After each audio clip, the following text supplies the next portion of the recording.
Let's go, pal.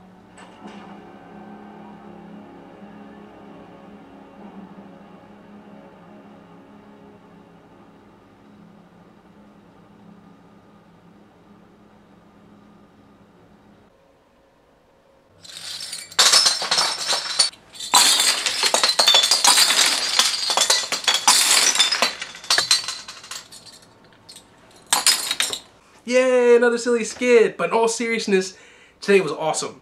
The Doomsday Clock finally finished ticking down, and a lot of people, such as myself, were all freaking out, like, oh, this is going to be Bethesda being a whole bunch of trolls, this is going to be Fallout 3 remastered, or New Vegas remastered, or compilation of the 2 remastered, it's going to be a mobile game, because that's a lot of what you constantly see going on in the gaming industry. We all wanted Fallout 4 so bad, and we got it! Fallout 4 is real, it's been revealed, you have the trailer, you have the website, you can pre-order, you can do all that. It is a thing, and it's finally here. And I know I'm a little bit more animated than usual, but Fallout is a series that I'm very passionate about. Amongst many other games, I know everybody knows I'm a huge BioWare fan, huge fan of Dragon Age, and typically, yeah, I am more of a fantasy guy than a sci-fi guy, to be honest. But that doesn't mean I don't love sci-fi, and I especially do love the Fallout series. Played from Fallout 1, Fallout 2, Fallout Tactics, Fallout 3, Fallout New Vegas, even though I know a lot of you consider this is blasphemy, but it's probably my least favorite out of the series. Been there from the beginning when the action points made it more turn-based combat, when it's more of a top-down, well not third person, but like more top-down kind of setting to where the action points were spent to move as well as doing your actions, and it was more turn-based to the evolution to where it's kind of more of a third-person, first-person shooter, depending on how you play it, kind of RPG hybrid. And even some of my favorite moments, especially from like Fallout 2, is you have Ron Perlman saying the iconic line, war never changes. And there's one of the random counters you can get in Fallout 2 to where you kind of just see the 4 horsemen discussing it, and you just see War pissed off, and he's like, you know what? This is bullshit. I can change. I'll show them. I'll go out and kill them all. And then like the other horsemen are just shaking their head. That's kind of the crazy stuff you see throughout the Fallout series, and that's part of the reason why I love it, is because of the settings different. Like I said, usually more fantasy, not so much sci-fi or post-apocalypse, but just, I guess it's something about it, some of the zanedness, some of the stuff that you run into, and just the game itself is just very appealing. So I was definitely one of those people that was all sorts of hyped up, still, as you can tell, very hyped up about the announcement and reveal of Fallout 4. If you haven't seen the trailer, boom, I'm going to go ahead and put a little link here if you'd go and check it out. Definitely go watch it. Check out Fallout 4's website. They have a whole bunch of, well, not too much detail. I'm going to actually do a kind of little bit of overview in just a moment of the trailer. But you have wallpapers you can grab. You have the trailer that you can go directly from there. You can go ahead and pre-order it. But in regards to the trailer, it revealed quite a bit, even from what little was shown. Right off the bat, we know it's going to take place in Boston.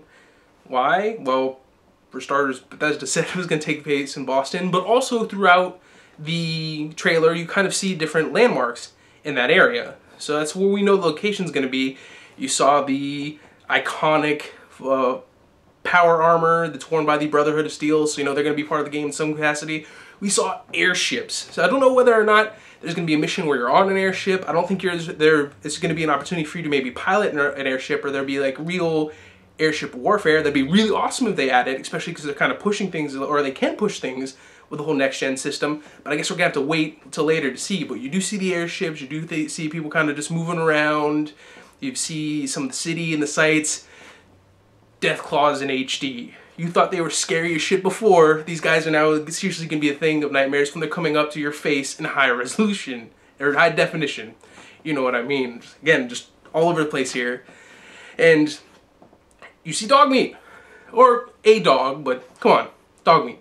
And they're saying that you're going to have a companion this time around. Whether or not, you know, Dogmeat's going to have permadeath is a whole different story. I guess we'll have to, again, wait till more details are released. But you see that with the protagonist, who is voiced. We're not sure whether or not they're going to be voiced in-game. I guess we'll have to wait till later to see. But then also you see the transition between what the world is now, and he kind of switches back to the way it was when Vault-Tec's trying to get everybody to the vaults as it's finally confirmed that a whole bunch of nuclear warheads are going on. So you kind of see everything in the pre-war state. See Mr. Handy around the house trying to take care of stuff. You see a family with their child. Later on, again, it goes back and forth between the way it was then and the way it is now. And then, of course, you see Vault 111, which is where, unfortunately, you see it kind of get closed off. The nuclear blast hits, and you see the family with their baby there. So a little bit of pulling on the heartstrings for some people. But it's here. It's a real thing. I'm excited. I don't really know what more else to really say for this video, but like I said, that's kind of, they've already showed quite a bit in what they've shown so far. I'm excited to see what's going to happen. Some people have been digging around in the code from the page, and there's a lot of speculation, and it's rumored, or at least at the time I've made this video, maybe even at the point I posted it up, that the release date's going to be sometime in November. I guess we'll have to wait and see. I'll probably put an update in the description once I can confirm that. That's going to be pretty exciting. Now, a lot of people are freaking out like, oh my god, they're going to release it too early, it's going to be awful. But if you think about it, it's actually been a while since the last Fallout game has been made, and they've even stated they've been working on this game for a while. So, I mean, chances are they've already been working on it for years, not really talking about it, because they wanted to lead to this big, massive reveal that everybody's just losing their mind over to this point. So I don't really think they're rushing it. If they do it in November, that's going to be awesome. It's going to suck for me because I'm always broke. That's why November and October is a broke October and broke-vember. Horrible creative use of trying to put broke in the month together, but that's the way it is. But I'm going to try my best to try and get it. As you saw with the joke, unfortunately, I can't pre-order with bottle caps, otherwise I'd be set. I know a lot of you are asking, Anthony, why do you have so many bottle caps? Well, you know what? When the apocalypse comes, I'm already ahead of the game. You guys laugh now, but we'll see who's laughing in the future.